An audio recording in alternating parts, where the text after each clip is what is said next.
Hi you guys, and welcome back to today's video.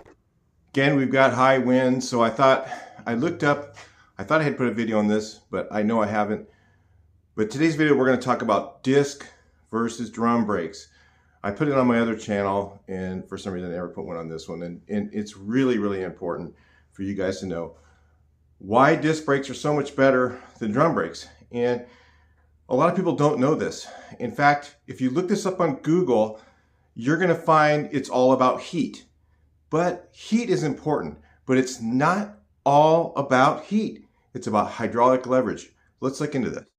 So if you see here on your disc brakes and your drum brakes, right?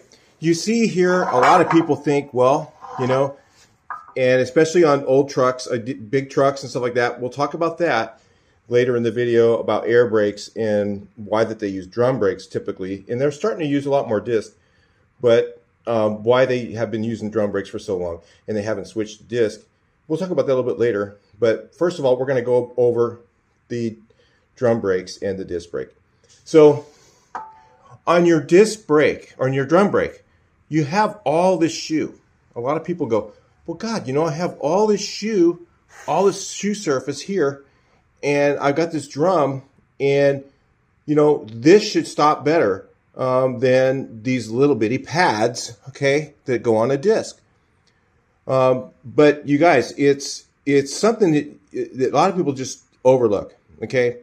So, and so you have a round surface touching a round surface, and as that drum heats up, okay, the surface here becomes a different circumference than the drum. So what happens as your drum gets hotter and hotter, it gets bigger, and less of this shoe touches the brakes. That's why they have a lot of brake fade with trucks, okay, because as it goes, you know, further out, as that drum gets bigger and bigger, like this section of the shoe might be the only portion touching. So it gets really hot. And so, that part is about heat, but it's the hydraulic leverage portion is really what the difference is.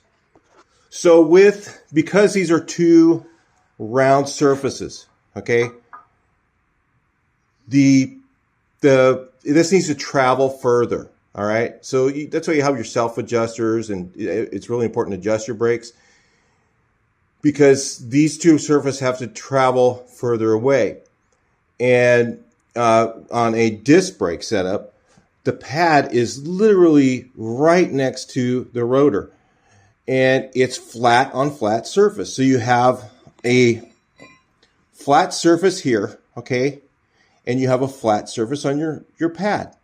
And so because they're two flat surfaces, they can be right next to each other and really close. So on your drum brakes, the wheel cylinders are typically about the same size as the master cylinder. So what you have is, say, particularly maybe a 1 or 1.2 to 1 ratio from your master cylinder. On a Beetle, it's like, this is a little different because it's a bus and it's dual. That's why they have 2 on these, because it actually increases the stopping power.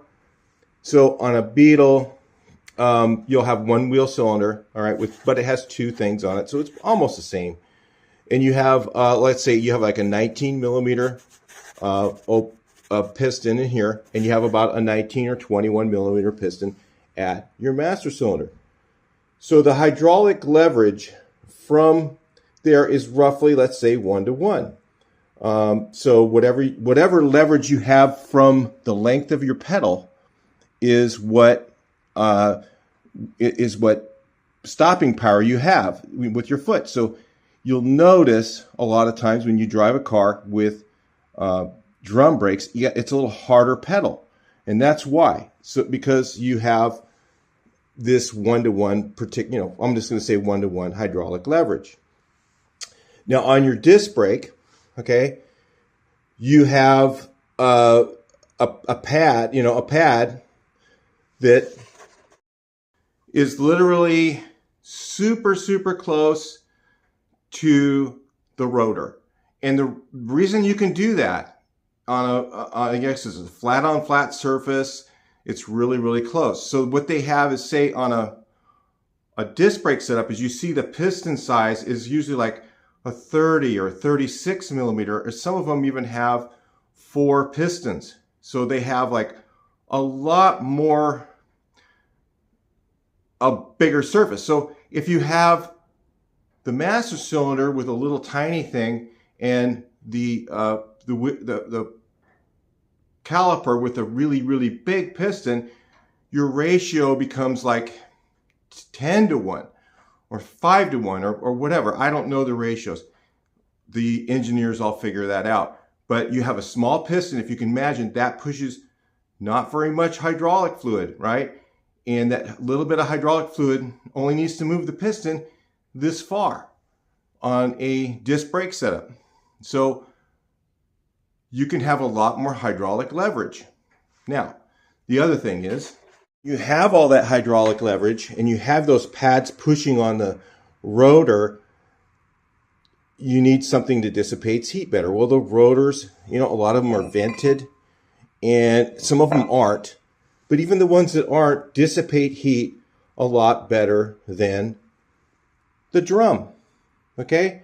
So, and as the drum gets bigger and bigger, you get more brake fade. With these things, it doesn't usually happen. Eventually, if you get it really, really, really hot, you'll fade the brakes. A lot of times you'll start to get vibration from it first. That'll be the rotors are going to warp first, and then after that, if you got your rotors warped, you got your brakes too hot.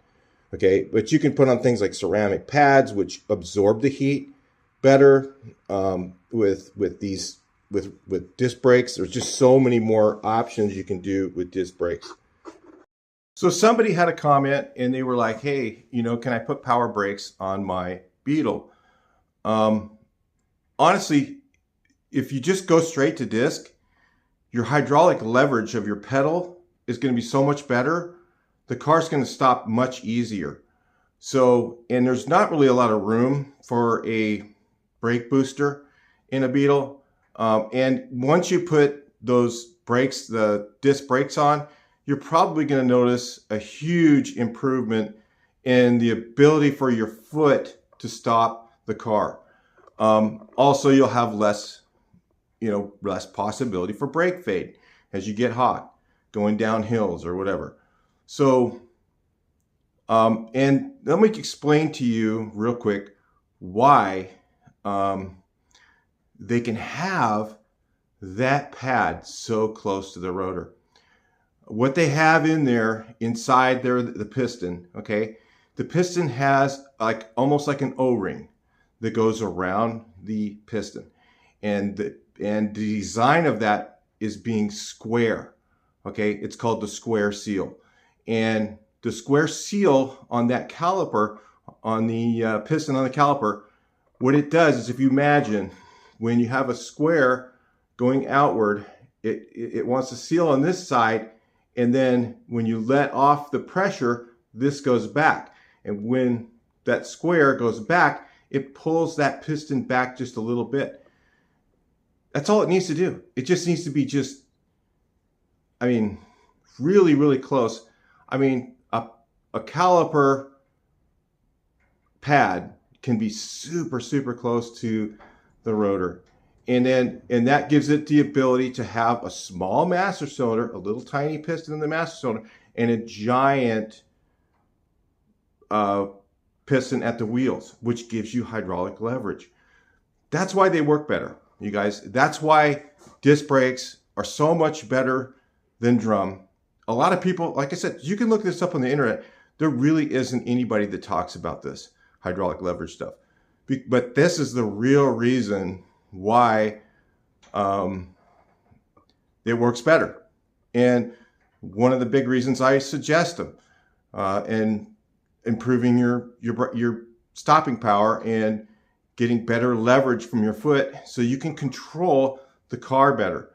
I know I watched Uncle Tony Garage. He has stuff on drum brakes and he just loves drum brakes. And I do too.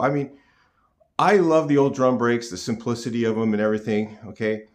But for the front of the car, I really just suggest almost every time, if you can afford it, go to the disc brakes. You're just going to have a lot better stopping power. Now, I'll tell you, on this Beetle, the drum brakes were in really extremely good shape. The drums probably had never been turned. They were in really amazing condition. So, and I'm not putting a lot of horsepower in it. I'm not driving it as a daily driver. If I was driving it as a daily driver, I'd probably go to disc because I want to be a little safer. You can control the car a lot better with disc brakes. With disc brakes, because you have that nice leverage on your foot, you can let up a little bit. You know, that's how they made these, what are they called? ABS systems. It's basically, it's a pulsing pedal. And you can kind of do that yourself by letting off the brake and controlling it better with these. Where the drum brakes, because it's a round-on-round surface, it's a little more difficult to get control. But, you know, they do work. They do work well. They work well for years. Now, real quick, I'm going to explain why the big trucks are still using the, well, a lot of them use drum brakes. And some of them they do have air-powered calipers. They're really more complicated to make. Where the hydraulic caliper, you know, it only needs to go out this far, and that's it.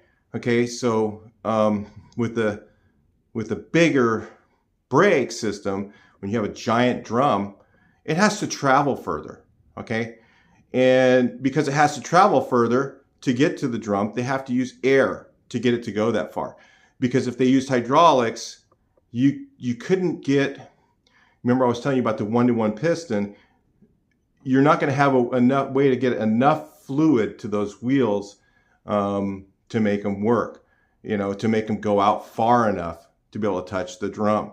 Because the bigger you get on the drum, the further away the pad is from the drum.